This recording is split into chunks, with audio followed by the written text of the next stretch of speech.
Welcome to Build Your Thing, the podcast where we help content creators find their unique creative voice, build their tribe of loyal fans, and monetize their work. I'm your host, Matt Giaro. And if you are a content creator or an entrepreneur, then you probably know that email lists are literally money printing machines. But did you know that not all your email subscribers are created equal? If you truly want to max out the most out of your list, then segmenting your subscribers based on their interests and their pain points makes total sense. And guess what? This is exactly what we are going to explore in today's episode with my guest, Jan Koch. So Jan is passionate about email marketing, building audiences, and building powerful professional networks online. He works as an event success director at the Global ScaleFest conference and also runs a solopreneur business, helping creators and online business owners grow their revenue with email marketing. So buckle your seatbelt because today we're going to dig deeper into email marketing and email segmentations. Let's get started. All right, Jan, welcome to the show. Thanks for having me, Matt. It's great. It's a pleasure. And we've been chatting a little bit before me hitting the record button. And I think we have a lot of things in common. And one of them is that we enjoy more long form content than short form content. This is why I think you're so bold on email. And we are going to talk about email on this episode a lot. But before that, could you introduce yourself to the audience? 100%. My name is Jan. I'm an entrepreneur and the dad of a 2-year-old daughter. I live here in Germany. I've been in online business since 2013, have done some virtual events, reached a couple of 100,000 people with those, sent probably around 2 million newsletters over my career over the past few years. And right now I run the Uncommon Solopreneur, focusing on solopreneur businesses, creator businesses, and helping them grow through email marketing.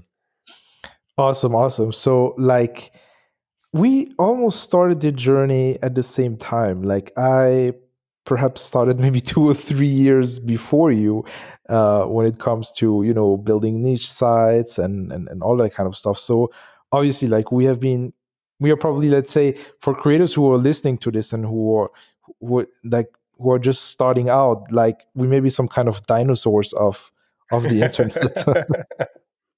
You know what's funny? I still feel like I have no idea what I'm doing even a decade into this thing. Yeah, it's a rabbit hole. There are so many things that you can master. There are so many things that you can learn, and constantly, especially in this online marketing space, that there is always, the new shiny tactic and the new shiny thing, and it can be very, very overwhelming just keeping yourself up with what others are actually doing and preaching and shouting on the internet, right? Yeah, and I feel like there's this phenomenon of the more you know that you don't know. Mm-hmm. Where, especially when it comes to, as we said before the recording, short form content versus long form content, there's different types of copywriting skills that you need to have, and there's different types of research that needs to go into the copy that you create, and then weave email marketing into this, and you're also talking about technical things like deliverability, segmentation, automation, all those buzzwords. Then throw video content into the mix, and you are also talking about how do you edit videos, how do you select the right gear and things like that, and it's just endless. Exactly. And one of the things that I'm tackling in one of my free courses, I'm going to leave the link down below, is that every part of the things that you have to do as a creator can be a full-time job. So let's say go back 10 years ago. Obviously, you could hit Google's front page in just a few weeks. When it came to video, I mean, you just launched, let's say, a software on your computer. You start recording your screen, talking on a PowerPoint. Everything was fine. But today, the level of sophistication has become so high that every part of what we have to do can be a full-time job. So email marketing, just the segmentation, just the automation, just the fact that, let's say, you want to edit a video and with scripting the video, the thumbnails, all these things, like it just seems so overwhelming. There are so many things that you have to master today. So yeah. Yeah, I couldn't agree more. And I also think it's more important than ever to just be yourself in the process and to embrace your personality and to be okay with making mistakes. Because when you get into this mindset of, I need to think everything through before I take action, that's where you lose your momentum and where there's just no results going to come your way. Yeah, exactly. Because like if you, especially like if you're a perfectionist, like wink for everyone who recognizes himself in being a perfectionist, is that like you just think that you have to learn more, you have to learn more, you have to learn more, and at the end, like learning is good, but learning by doing is even better. But yeah, I mean it's a tough thing right now, right? You really have to really master, and this is something that I always talk about. You really have to master the 80/20. Like just let's say if you want to um let's say start a YouTube channel, then just master the 20% that really move the needle, right? Instead of just focusing on every tiny detail. Yeah. And that's why I like email marketing so much, because it feels like I'm just talking to one other person. When I Mhm. write my emails, I always have my ideal client in mind who I want to receive, or who I imagine receiving that email. And so it's like having one-to-one conversations, but at scale with thousands of people or tens of thousands of people. And for me, it's an easier way to be myself. It's an easier way to sell. And it's an easier way to build relationships rather than just being on social all the time or trying to create a YouTube video a week or something like that. Let me just ask you a question. Jan, are you an introvert? I am, yeah.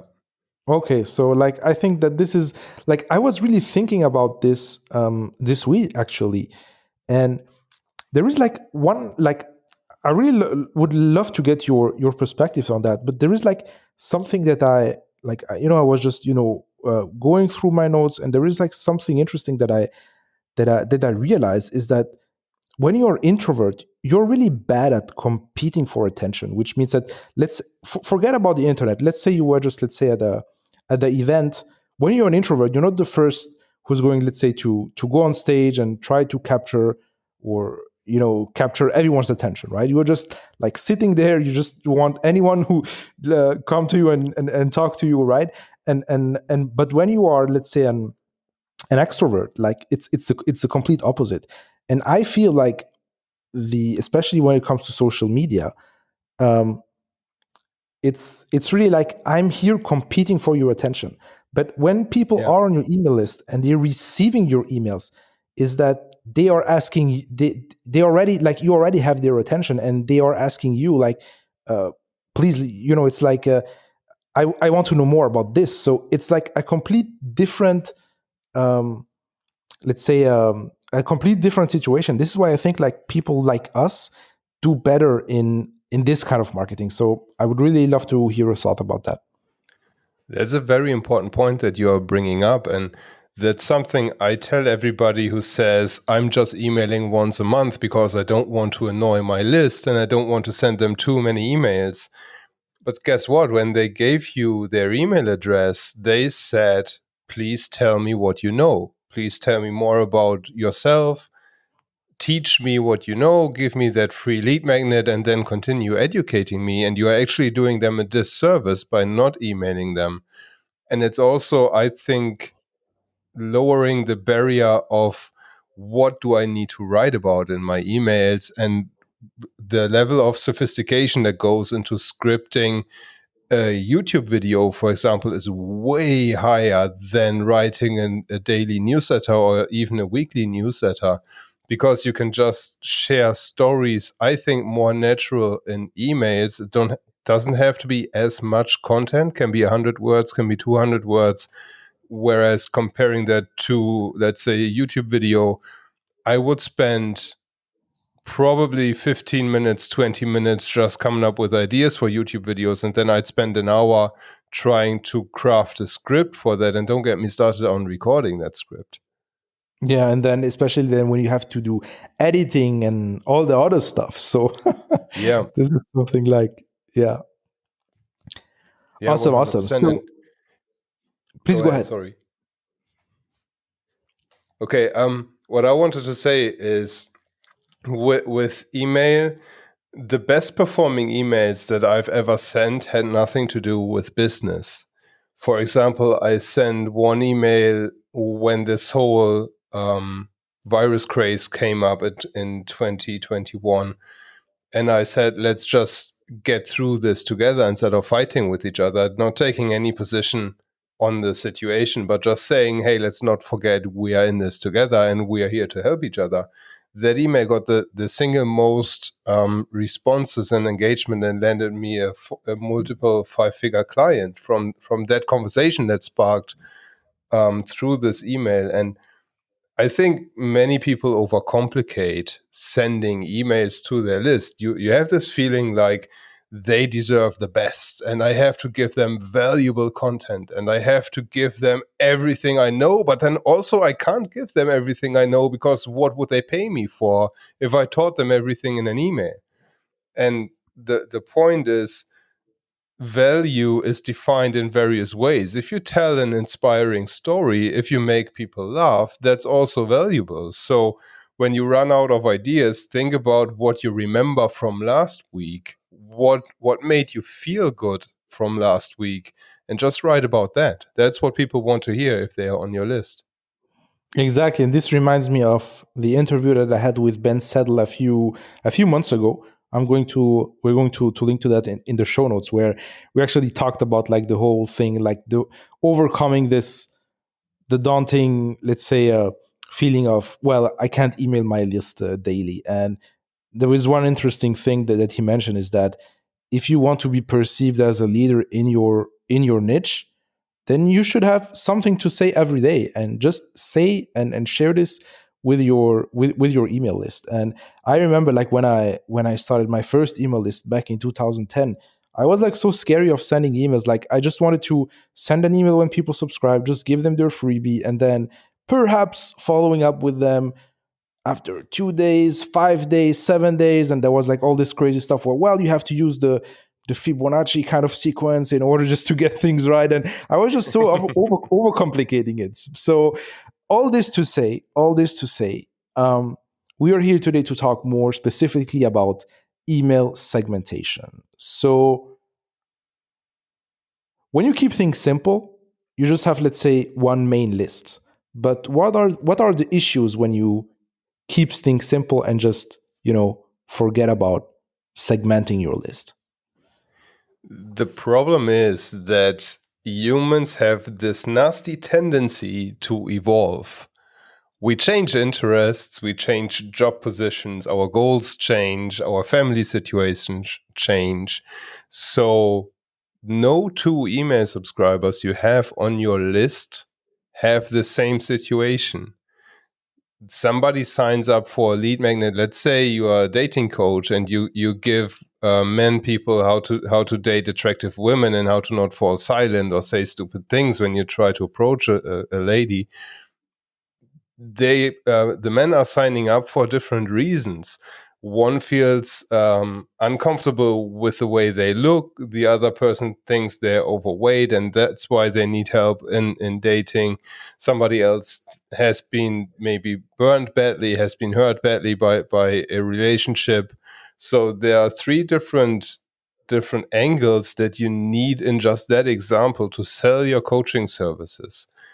And with segmentation, what you do is you qualify your subscribers based on what they want to achieve and the situation they find themselves in right now. Because especially when you sell high ticket item, let's say anything above 2,000, 3,000, maybe a $10,000 coaching, you need to be very, very specific to your subscribers. And if you don't segment your list, if you just keep sending the same sales pitch and the same messages to everybody who's on your list, you are limiting how many people actually see your emails, because the inbox providers, Gmail, Yahoo, and Outlook, and so on, they classify your mails as spam more likely, or at least put them into the promotional tabs. And we can talk about why that is.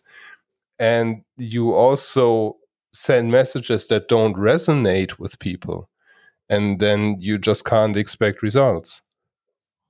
This is interesting. So, how do you actually approach it? So, is it like when people, let's say, opt into your list, are you asking them a question directly on a sign up, or when it Yeah. comes to the technical side, and then like, are you following up for them, obviously tackling their specific situation over a certain period of time, and then at the end, let's say, of a X day sequence, you're just bringing them back to like more kind of a general bucket where you're then sending out your daily emails, or how do you approach it on the technical side? Yep, that's exactly what I do as of the recording. Somebody signs up to my email list. They get one question in the first email, and that question is, what is one goal you want to achieve right now? And then they get 5 different links that they could click on. Let's say, I want to sell more digital products. I want to sell my services. I don't know what I'm doing. I feel stuck. I need more clients. Want more email subscribers. Those are the 5 options. And then each of the links in that survey, just on ConvertKit, it's simple text links. And then what you can do with ConvertKit and with ActiveCampaign, and I think MailerLite and MailChimp let you do that as well, probably many other platforms too, you can tag people as they click on links. So when somebody clicks on that link, I want a bigger email list, they get a tag that lets my system know that they're interested in getting more subscribers. So they click on that link, they get taken to a landing page with a 1-minute video of mine on there, elaborating more on what I can do to help them.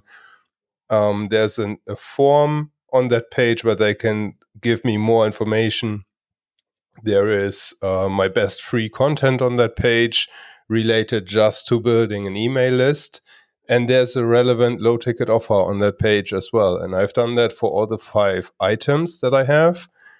Then 2 hours after somebody signs up to my list, they get a reminder email asking, hey, did you get that first email that I sent 2 hours ago?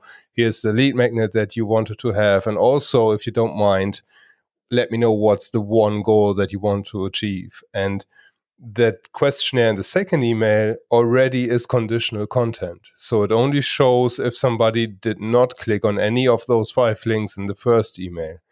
And I then bring the questionnaire up again in email 3 and in email 4 of my welcome sequence to really annoy those people who didn't click on them and to get as many clicks as possible. But those who did click, they don't see that questionnaire again, and instead they see relevant content. This is very interesting. So, like, I love this in terms of building something in a very, very passive way, which means that it takes a lot of time, obviously, to set everything up. But this is like how you can potentially squeeze the most out of your subscribers. So for people who are just, let's say, wanted to dip their toes into getting started with segmentation, what is for you like the best process they can follow? So obviously they are not going to, because like when it's you're just getting started, okay, so if I'm listening to this, then I need I need to find out what the different buckets are.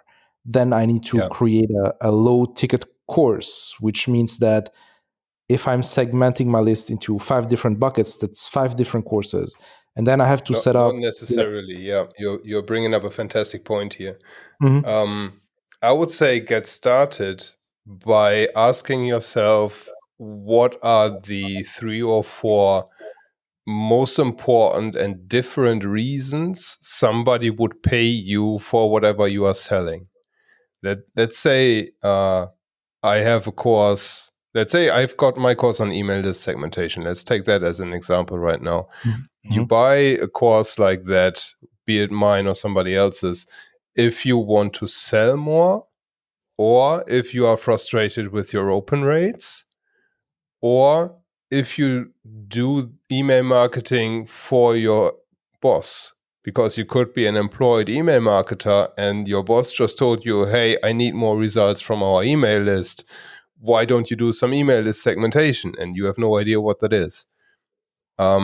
So there are 3 different pain points as examples, and I would create a bucket for each of them, because the person who is running this entire thing as an employee has a very different thought process from someone like you or me who's doing this as a solopreneur, who really depends on the money coming in from the sequences. So we might be looking at this from how do you maximize the time and the time to revenue ratio when it comes to email marketing. How much time can I spend on my sequences, and how much revenue can I expect to make from that? How can I make sure I'm not wasting my time when I write a new email sequence? Whereas the employee thinks, okay, I need to first get a full understanding of email segmentation, and then I can probably know what to report to my boss back and what sequences I need to set up. So getting clear on the different reasons your audience has to buy from you is the first step, I would say. Then the next step, I think that's critical and that's often overlooked, is visualize those buckets. I like to use mind maps for that, because when you look at any marketing tool like ConvertKit or ActiveCampaign or MailChimp, they give you a list of sequences or they give you a list of automations, but they don't visualize how subscribers flow from one automation to another, where the handovers are. And that's why I'm a big fan of using mind maps for each bucket, so that you can then map, okay, somebody goes into this bucket of, I want a bigger email list. Then they flow to this sequence. After that, depending on what action they take, they go to this sequence or the other sequence. And this is a system that grows as you learn more about your subscribers. It's not something that will be complex in the beginning if you're just getting started. You'll have a very simple mind map. But by doing this right from the get-go, you have a good overview of what is actually going on. And then you can expand the system as you see people not responding to sequences. Maybe there are new pain points that you are uncovering along the way. So it's really a process that grows, but always come from the perspective of, why is somebody on the list? What can I do to serve them? And that's essentially dictating how you structure the sequences. This is very interesting. So there are many things that I want to go back to, if you if you don't mind. Of course, so the first thing is that what you just mentioned when it comes to visualizing the whole automation process.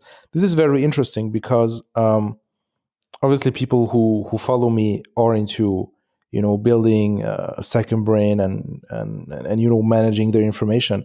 And there was like a new feature that came out recently in Obsidian, which is the tool that I use to take notes, which is called Canvas. And I recorded a video and then I put it on YouTube, where I simply show like the different, like how to actually get started with it, but also the use cases. And one of the use cases I mentioned is that being able to visualize an email sequence, or an email segmentation, like how actually people walk through your funnel, right? And this is exactly like what you mentioned right here is when you use like those mind maps, right? So yeah.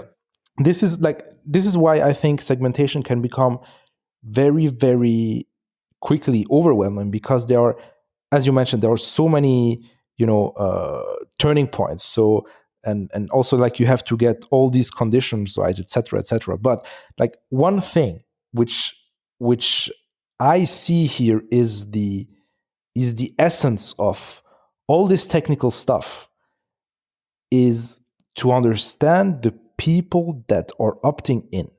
So I would really love to hear what your thoughts and what's your process to actually discover those pain points. But I think since you are a seasoned internet marketer, that you also work on what happens before people jump on your list. So please walk us through the process. Matt, you are on point in this conversation. It's amazing. Understanding your target audience is the absolute foundation of everything you do, no matter if it's email marketing or social or video or whatever. Even the products you create need to be coming from understanding your target audience. And I am a big fan, even though I said off camera, everything I do is dictated by not being able to, or by not being forced to spend my time on the same thing twice. And I like to have scalable, repeatable, automated systems. For understanding my target audience, one-to-one conversations are the single best resource. So there are obviously tools like Answer the Public. You could even tap into ChatGPT and ask ChatGPT what are the common problems on email marketing. And it will show you what the internet thinks are the most common problems on email marketing. The problem with that is you don't hear the voice of your exact audience. You don't know how your audience phrases questions, what they consider to be a pressing problem. And you best discover that by having conversations. That's also why I like Twitter so much these days, because you can have open conversations. You can sneak into any conversation, really, if you know how to use the advanced search. And you can research how people word things. You can try to get them on a 15-minute call, just ask them questions and to help you understand their thought processes. And if you are clever enough to organize that information in a reasonable way, as you've just described with a second brain or note-taking or whatever the process is that works for you, then you quickly identify those buckets and you know how to prime your audience on social and in long-form content in public, top of the funnel things, that they get the right expectations before joining your email list, because setting expectations is super important these days. Exactly. And one of the interesting things is that when it comes to actually getting or starting those one-on-one conversations, like the interesting thing is that I remember when I launched my note-taking course, or actually before launching the note-taking course, which this was like 10 months ago or something like this, I just started, getting people really showing like that they really were interested. And then what I've done is like everyone who just opted into the sequence, I just asked them the question, okay, like what's your biggest pain point when it comes to taking notes? And then people, just start replying. And I remember myself replying to over 800 emails by myself. And Yeah. I jumped on a call with someone else in the note-taking / productivity space. And actually, I showed him, like, I went through my mailbox and I told him, okay, look at all those conversations that I had with those people. And like the guy was impressed, like, wow, like you've done all this by yourself. But let me tell you this, like the way that you've done it is not smart, because like I use Coda and I use this kind of tool, and people just go through, let's say, through a quiz where they can just type in their answer. And I just let the guy talk, because like I know that, okay, like right now, first of all, this is not really how you do like market research, because as you mentioned, like what you want is you want really like how your market is framing those questions. This is the first step. The second thing is that nobody wants to complete surveys, right? Like let's say, what would have been my chance to actually get real market feedback by sending out a Google form or whatever type of form, rather than just Zero. writing. Yeah, this is exactly the point. And like this is really the legwork that you have to do. Like if there is something that you really can't automate, is really understanding the market, understanding people who are joining your list. And also, like if you use if you have a kind of a tracking system. So one of the tracking system I have is that I know exactly like where people are coming from.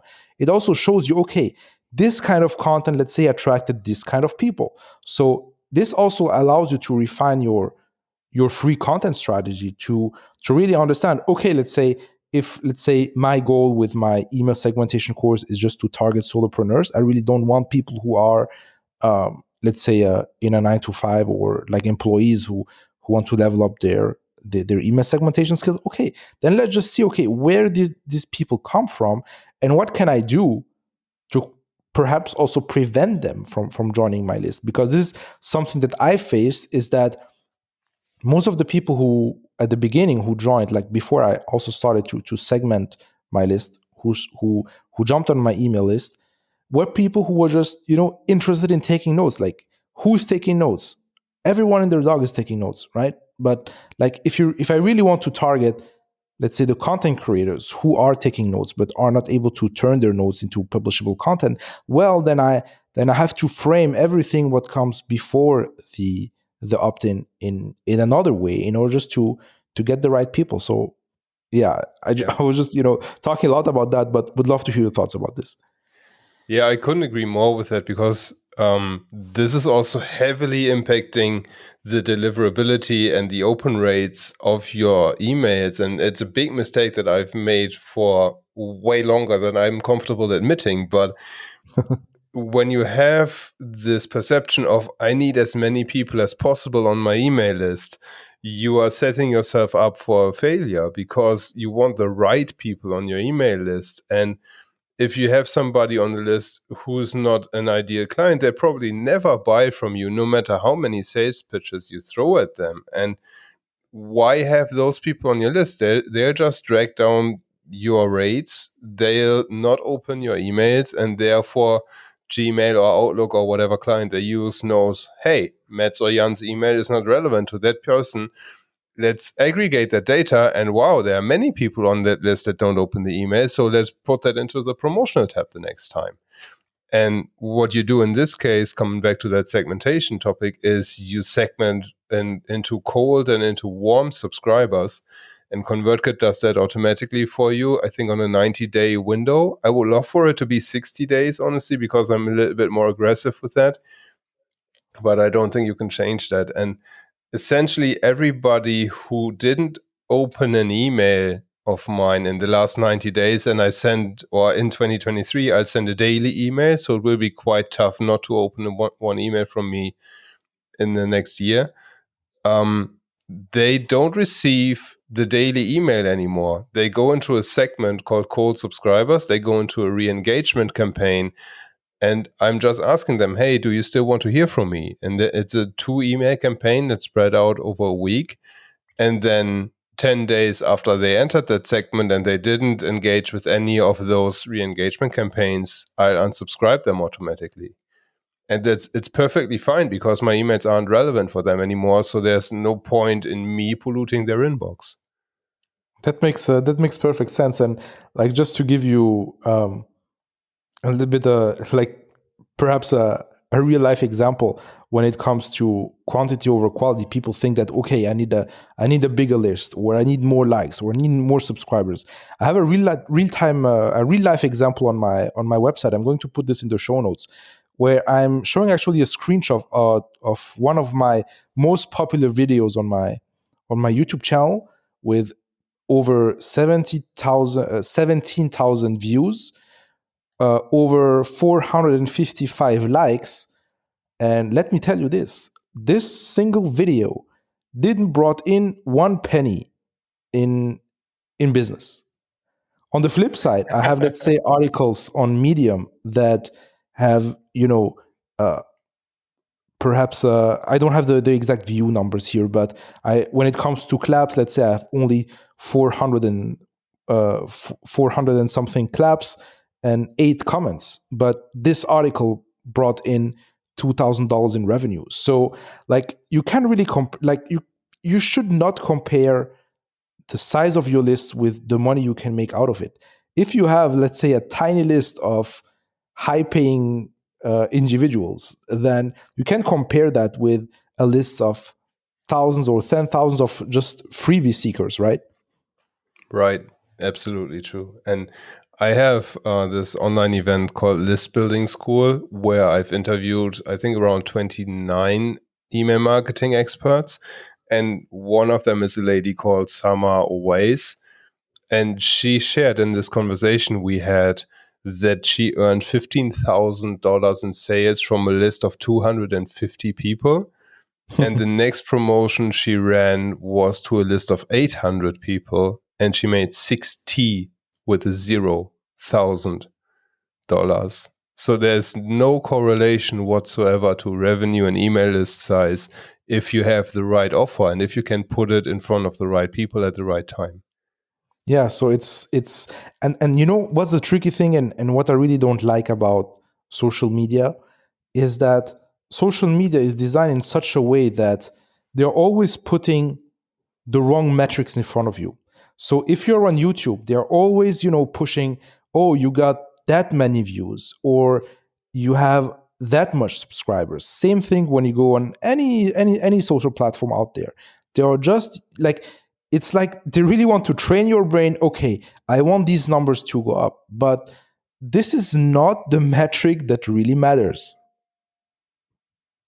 That's going to be an interesting conversation that we are now about to have, because I actually think, or I was with you on that perspective for the last 11 and a half years. And over the past couple of weeks, or maybe 2 months, I came to change perspective a little bit. And what really pushed me over the fence was Twitter's most recent change, that you can now see the reach of other people's tweets. Oh, yes, exactly. I saw this. I'm not really, excuse me for interrupting you, but I came across this. Excuse me if I sound like Go a ahead. grandpa, but I just saw this maybe 2 days ago. So I was like, oh, right now you can see the reach. So this has, let's say, a 60-person reach, and this one has 14, and this one has 350. And so, like, I just came across this a few days ago. So yes, I would love to hear your take on that. Yeah, I don't have figured out I don't fully figured out how I best utilize this, but I think that number can prove incredibly valuable for topic selection and for audience research. Say, for example, we were talking before the recording about the Twitter ad things that we were testing with $1 a day campaigns, and how you target accounts that have followers that are relevant to yourself. And when I think about it, let's say I'll pick one account of somebody we both know, Dennis, you, friend from both of us, and I want to be in front of an audience that is like Dennis's audience, which is tough because he's all over the place from time to time. I can look at his profile, and I can use third-party tools to filter out for the most seen tweets, and then I can go back to Twitter and validate that information to see if that's actually the reach that Twitter is reporting themselves. So in terms of, I don't know what to write about in my welcome sequence, and I don't know what to write about in a weekly newsletter, going through relevant accounts that have audiences you want to be in front of, and then being able to see what topic resonates with that audience right now as other people tweet it on that exact same day, I think can become a really valuable resource of information and inspiration. This is interesting, but the only thing that we have to get right is that not every popular topic is how can I frame it the right way? Not every popular topic is perhaps something that could be profitable. That's true, yeah. So I think it's like kind of the engagement thing. So some people say, okay, just look at, let's say, a video that has a lot of likes to see if it's popular. But are those really like the right things to look at? So I'm not quite sure. I'm not sure if there is like a one answer to everything. It may depend on the type of content and on the type of things, but like, I certainly think that what you mentioned when it comes to market research, this is certainly something valuable. But let's say if I had to compare, okay, what kind of tweets, let's say, had a lot of engagement, and on the flip side, let's say I have a sales page of a product that I know is is selling very well, I would take the sales page 10 times because like I think that like if you have, let's say, a proven concept where people really are paying and pulling out their wallets, Yeah. it's a better indicator than, just pressing the like button. Yep, I agree with you. And I think what we have to put in context here, and it's great that you're pointing that out, is the different stages of the funnel that people have. And I'm not to use this overused word, but there's a certain buying journey that we go through when we purchase something online, and the view count and engagement level that we see on social media certainly goes onto the top of the funnel, where we try to get people's awareness and we try to make them aware of the problems that they are facing and how we could solve that for them. And then the email would sit below that in the middle of the funnel, doing more relationship building and building trust, building authority, challenging the perceived solution that the subscribers might already have in mind, and explaining to them why our solution might be the better one and the one that's actually proven to work, instead of what they've been trying for 5 years that didn't produce any results. And then the sales page comes in that you just brought up. And I 100% agree with you on that purpose. It's like, don't reinvent the wheel on sales pages. Don't start from scratch, but look at what other people do successfully and then put your own spin on that. Yeah, exactly. And I think like the only interesting thing of really chasing those numbers when it comes to subscribers or followers, it's just because, like, number one, it gives you some kind of social proof, because despite we having this deep conversation about this deep marketing conversation about why numbers are useless when it comes to the actual money that you're making, 99% of the market still think that, well, if you have a lot of followers, it means that you you're actually successful. And yeah, like if you only have, let's say, 352 followers, then you cannot, like, then you're not a successful business owner, right? But this doesn't say anything. So this is like the only thing, like, why I think having a large subscriber number on social media can be useful. So perhaps yeah. Yeah, it certainly makes things easier. And I would say a better metric to focus on is the number of thoughtful conversations you have with your audience, rather than the follower count. And while we're talking about numbers, should we touch another heated topic in the email space and talk about open rates and how they can be inflated and deflated and all those things? Mm-hmm. You know that, and most of the listeners will know, with iOS 14.5 or what it was, that open rates essentially became meaningless in many people's eyes, because the Apple privacy servers would open every single email to scan it for malware and things like that. And there are other security tools out there that click on every single link in your email automatically. I have a few subscribers on my list who click every single link in every single email that I've ever sent to them over the past 24 months. And when I try to reach them manually, of course, they don't respond. So it's clear that they are not actually reading my email, but that's the software that's doing that for them. And I unsubscribed them, actually, because at the fifth time of not replying to my personalized outreach, then they're clearly not reading my emails. I still use those numbers as indicators, though, and I'm still proud of getting my open rate up to 50% from 5%, even though ConvertKit is known to slightly inflate the numbers from what I hear, and other platforms like maybe ActiveCampaign are deflating the numbers a little bit and showing a little bit more conservative estimates. Because I think those metrics, click rate and open rate, are a health indicator for your email list. And if you see them go up, you know that you're doing something right. And if you see them go down, you know that you're doing something wrong. Yeah, that makes a lot of sense. And I really was about to tackle the open rates. And I published a few months ago, like, an article on Medium when it comes to why open rates are useless. And like I really, featured, let's say, some case studies that show that, as you mentioned, like it's just inaccurate, but it may give you like kind of an indicator, right? Like how you're doing. If you know that the numbers are flawed, so if they go up, then they certainly go up in a way, right? But like you don't have to really overthink. Okay, I just want to get from 57 to 63% or that kind of stuff. So yeah, just yeah, you can't stroke your ego with that as much. But here's an example of how I use open rates in my segmentation campaigns.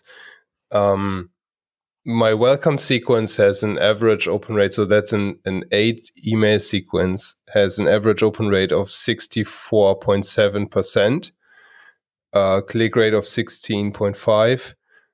And then I have a segmented sequence that has 10 emails in there. Yeah, 10 emails right now, that has an average open rate of 46.7% and a click rate of 4%. And give or take, it's flawed. But in that segmented sequence, I have various topics that I'm covering. So I have a few emails that go out with the topic of how do you write emails more easily. Then they are followed by topics on how do you grow your list on Twitter, how do you use AI copywriting tools, what are some mistakes you make in selling in your emails.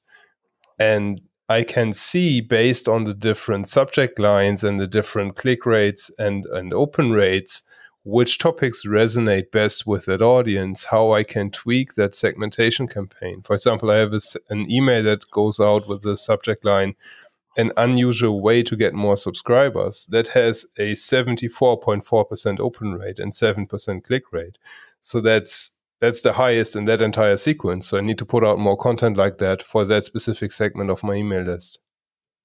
That's very, very interesting, and a very, very interesting way to really spot out. Like I see this also like on my end. So when you're just creating a sequence with a lot of emails, you actually see the things that resonate with people and what people click on. So it's, at the end, it's still a volume game, right? You have to pour a lot of content out to just see like what works and what doesn't, then just tweak accordingly.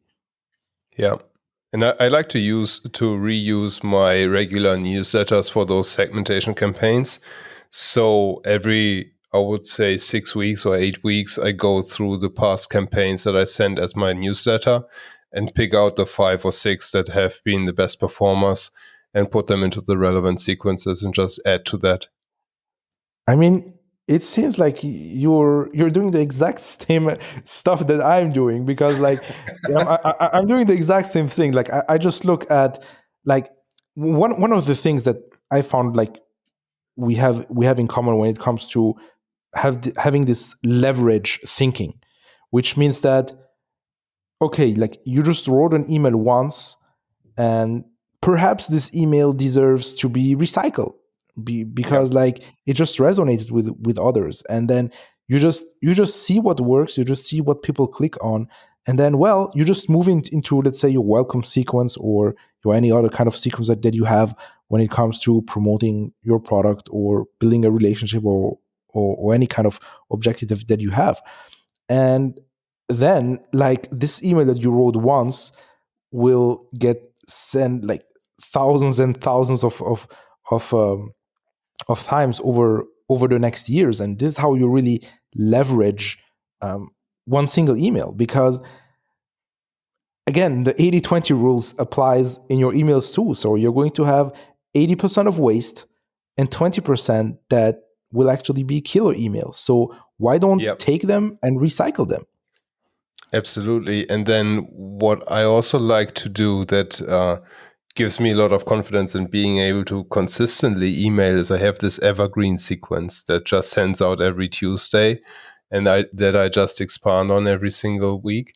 And in those emails that go out to the warm subscribers, so it's not segmented based on pain points or something like that, just one email to the entire list. But then in those email contents themselves, I use conditional content based on the pain points that I segmented my lists, my subscribers by. And then when I pitch a course or something like that, or an affiliate product, I use different angles for the pitch based on the pain point, rather than setting up various evergreen sequences all together. I have one sequence, and then I just use conditional content in the emails themselves to reflect the segments. This is very, very smart. Awesome. Jan, is there anything that you want to add before we wrap up this very, very interesting conversation? I'll send you a coupon code for my Hit the Inbox email training. So everybody who's listening to this and who stuck with us to the very end, make sure to check out the show notes, because in there you'll get a 100% discount code on my free training, or on my paid training. You'll get it for free to increase your open rates by simply hitting the inbox more often.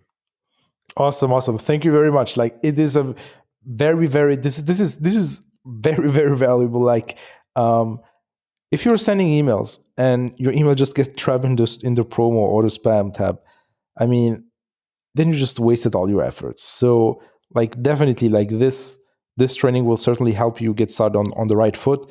And thank you very much, Jan, for actually giving us this coupon.